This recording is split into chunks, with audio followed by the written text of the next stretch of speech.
Hey guys, Mrs. McCaskey here. Today we're going to put reading time to the end of the day. And what we're going to do is we're going to get into a story called The Highwayman, and it's a narrative poem. So today, before we get going, I want to let you know that you need to have a couple things opened. All right, the first thing that you're going to need to do is go to Google Classroom, go to classwork, go to where it says The Highwayman, and I need you to open up the Highwayman story. All right, so get that opened and have out a piece of paper and something to write with. So a piece of paper, something to write with, and have open the Highwayman. See you back in just a second. All right, we're going to be reading this narrative poem called The Highwayman by Alfred Noyes. And before we get into actually reading it, I want to make sure that we do some pre-reading. So we need to look at some of the pre-reading strategies. So the first thing that we're going to do is take a quick peek at our author, The Highwayman, from The Highwayman, Alfred Noyes. So here he is. Alfred Noyes lived a long time ago, back in 1880, and he died in 1958. He was born in Staffordshire, England, and he was a poet and a critic. He wrote frequently about the English countryside and legends. He loved to write about legends. And despite his great love for England's history, he moved to New Jersey to teach at Princeton University. This location did not stop him from writing about English history, and especially of legendary figures like Robin Hood. So if you are familiar with Robin Hood, he used to steal from the rich and give to the poor, and he would rob them as they would go through the woods on their way to different locations. So our story is about a highwayman, and that's what he does. He robs people of their money. Doesn't mean he necessarily gives it to the poor like Robin Hood, but he robs people. So this is a highwayman. You're seeing him right here, and he is robbing that stagecoach. And then he would, steal their money, and off he would go into the woods. So he'd find good locations to do that. Well, our story is going to take place in the moors, and this is where an inn is located. And an inn it's a place where people go to stay, and they would stay there and eat there, and kind of like a bed and breakfast. And this is the location, the moors. Notice how beautiful it is, but it's also pretty. It's pretty flat. There's some rolling hills, but it's pretty flat. Not lots of trees, and it's absolutely beautiful. So this is where the story is taking place. So we're going to have a highwayman who robs people, and it's taking place a very long time ago out in the moors. And the other thing to keep in mind with this is it's based on a legend. They think that when he went here and visited the moors, that he heard a local legend and it gave him the idea for his story, The Highwayman. All right, so let's take a look at what I want you to do now. Now, we're going to get ready to read. And the one thing that we're going to do to get ready to read is we're going to get a piece of paper, which you should already have, and you can just fold it in half, or you can just draw a line down the middle and set it up just like you see it right here. On one side, it's going to say sketch and description. On the other side, it's going to say realization. What does it help me understand? Our learning target is all about using visualization, so what we can visualize to help us understand what's going on in the story. So set your paper up like this, and then let's get back at it. All right, I just simply want you to have just this tab opened. So your piece of paper and this tab, The Highwayman. We're going to be reading this story today. Today we're going to get through the story. We're going to take some notes. We're going to do some sketches and talk about the story. And tomorrow and the next day, you're going to have some work to do with this story. So pay attention today as we work through it. All right, take a look at the first page of the story. And it's just this image. And as you look at this image, I want you to just take a couple minutes, look at it here on this page and on the next page. And I want you guys to talk about in your crew, what do you see in here? Like, what do you see? It's really distorted. It's really dark. What do you see? So take just a minute and share. All right, hopefully you've shared out. So some things you might have seen in the image. You might have noticed there's trees. There's a horse. It looks like there's a person on the horse with a cape flowing in the wind. You can even see the spur, like on the boot of the horse. And you can tell that it's nighttime because it's dark. You see the moon in the sky, and again, some trees. Here's a little house in the background with a figure in a window. So looking at this, why would this be the first thing we would see before we read? And why have it so dark and distorted? What would be the purpose? Answer that out in your crew. All right, if you said to kind of set the mood for it being a nighttime, you're right. If you also said the darkness kind of gives it that, and the distortion gives it that mysterious feel, you are right there as well. Okay, so we're going to go down now onto this part of the poem. The poem has two sections. It has a part 1 and a part 2. Part 1 takes place on one day, part 2 takes place on the next day. So notice right away, it's a poem. It's not written in paragraphs, it's written in stanzas. You're also going to notice some different words that are underlined. These words are the vocabulary words, which you will find the definitions on the page right there. You'll also see these little numbers. There's a number 1 right there. And if you go down, you can then see what the word galleon means. It's a large Spanish sailing ship.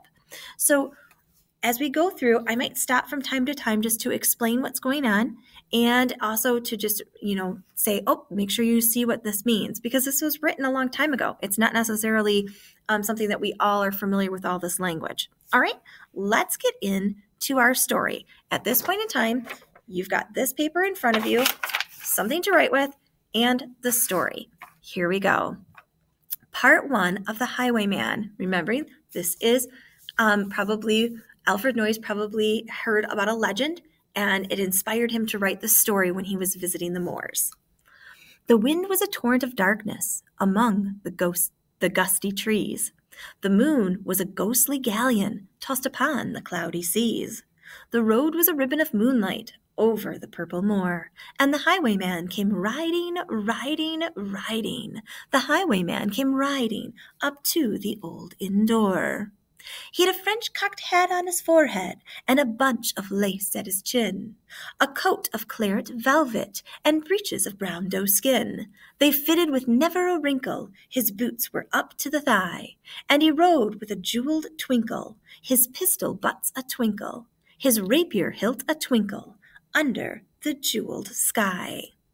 All right, so I'm going to stop right here. We can tell it's a windy, dark night. The moon is out with some clouds. You can see the road, and it just kind of has that ribbon look from the moon. And the highwayman, he's riding his horse up to this old inn door at the nighttime. This is what he looks like. And so what I want you to do is I want you to sketch him. You'll notice that he's got a French cocked hat on his forehead. He's got a bunch of lace. That's his shirt. It's lacy. And he's got his breeches of brown doe skin. If you go down here, it'll show you those are the trousers that he wears. He doesn't even have a wrinkle in his clothing. And his boots, they're up to the thigh. And he's riding, he's got a pistol, and he's got a rapier hilt, which is the top of the sword, and he's under the jeweled sky. That's beautiful. The jeweled sky is like the starry night. All right, I want you to take a second, and I want you to sketch him. Do your best job. It is a quick sketch, so if you have to do a stick person, do a stick person. All right, see you back in a second. All right, so my highwayman is a little bit cheated. I did copy and paste an image of him. So a quick sketch of him. He's wearing a French cocked hat. He's he's dressed very nicely, no wrinkles. He's got his weapons. He's on his horse. So now what I want you to do is over here, what does it help you understand about him? Just looking at him. What could you tell me about this guy?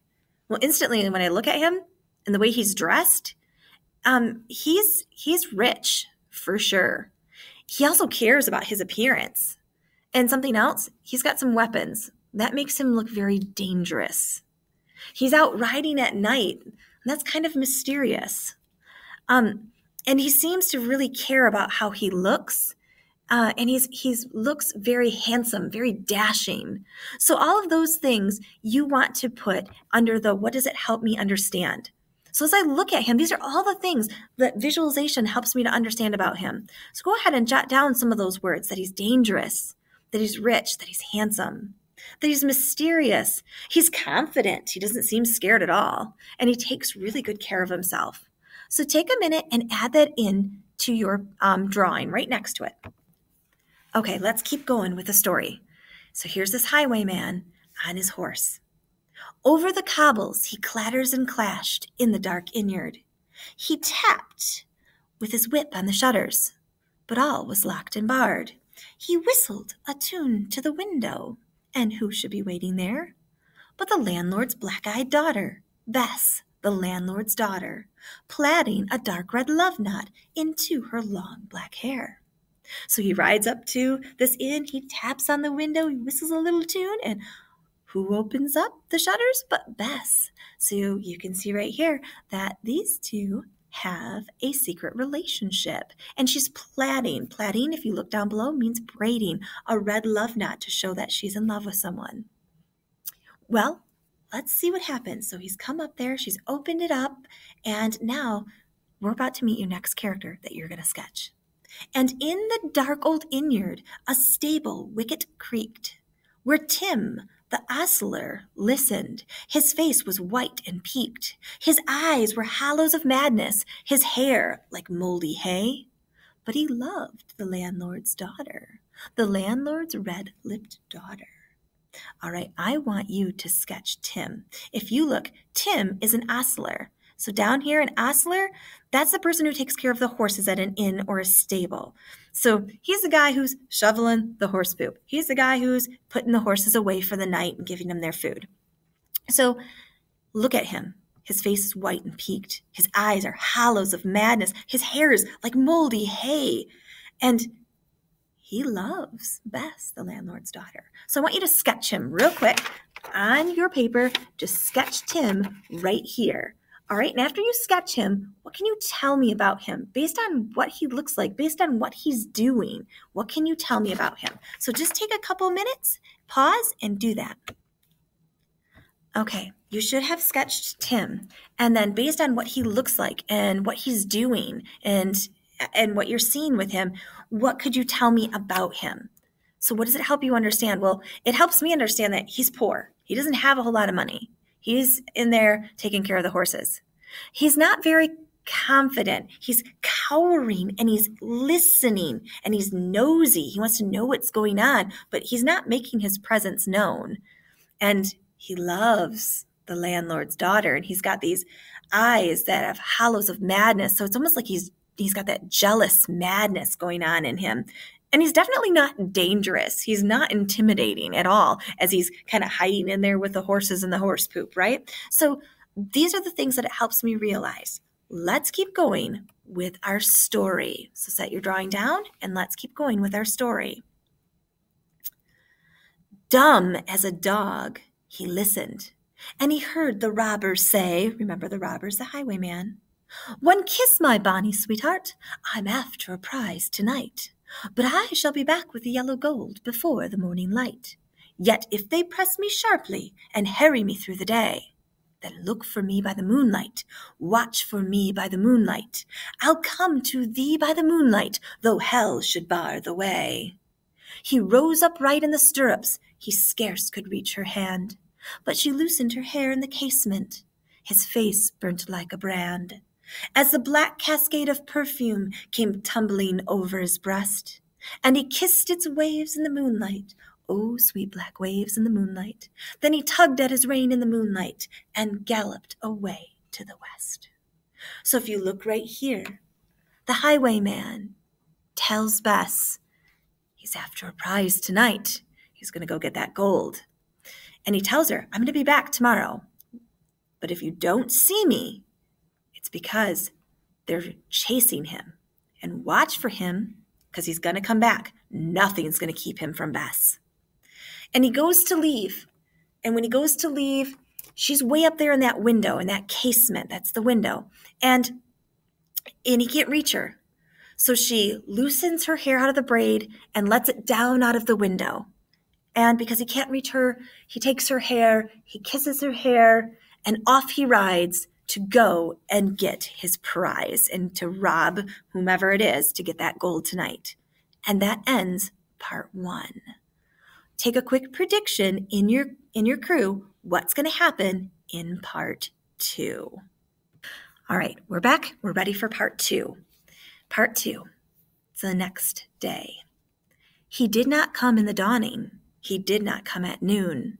And out of the tawny sunset, before the rise of the moon, when the road was a gypsy's ribbon looping the purple moor, a red coat troop came marching, marching, marching. King George's men came marching up to the old inn door. So right here, the highwayman didn't show up during the day. So that means he's being pursued or that he's dead, right?